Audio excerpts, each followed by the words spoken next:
Ассаламу алейкум, урматтуу мекелдештер, урматтуу достор.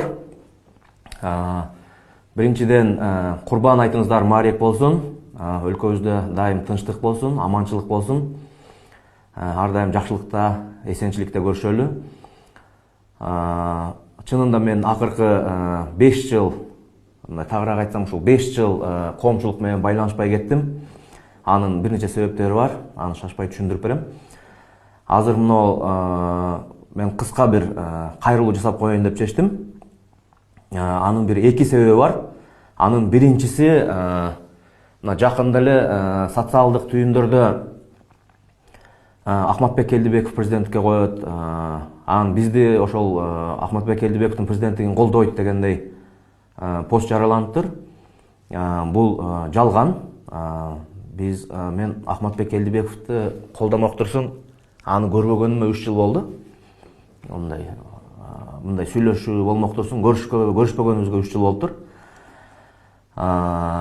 Экинчиси, көп журналисттер мага чынында чалат, көп байланышат, көп подкастка чакырып жүрүшөт. Мен алардан дагы мына ушул эфир аркылуу кечирим сурайм. Буюрса, мындан кийин биз өзүбүздүн баракчаларыбызды активдештирип, эл менен кайра байланышта бололу деп чечтик.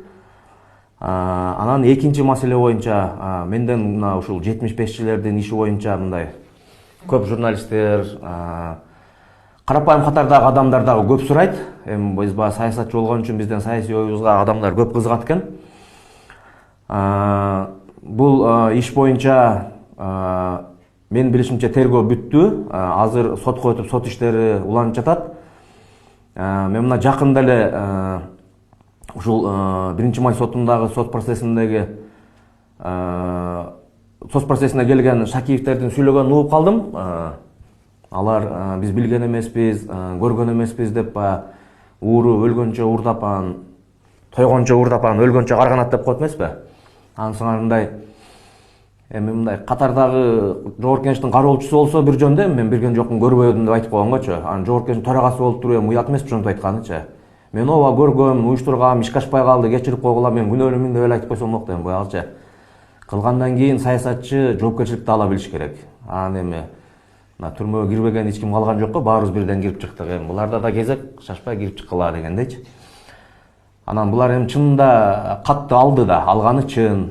Анан ошондой эле мындай мыйзамдуу болсо, анан эмнеге мандатыңды тапшырдың десе, мен мамлекеттин стабилдүүлүгү үчүн тапшырдым деп коюптур. Эми бул жагы мындай эки ача сөз болуп калып атпайбы? Эгерде мамлекеттин стабилдүүлүгүн каалаган адам ошол катты алып, ошол интриганы уюштурмак беле.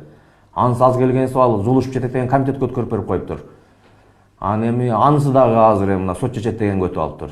Эми ал деле билген да, жок, жогорку башкы прокурор болгон киши эмеспи алчы, кантсе да мыйзамды жакшы билген киши.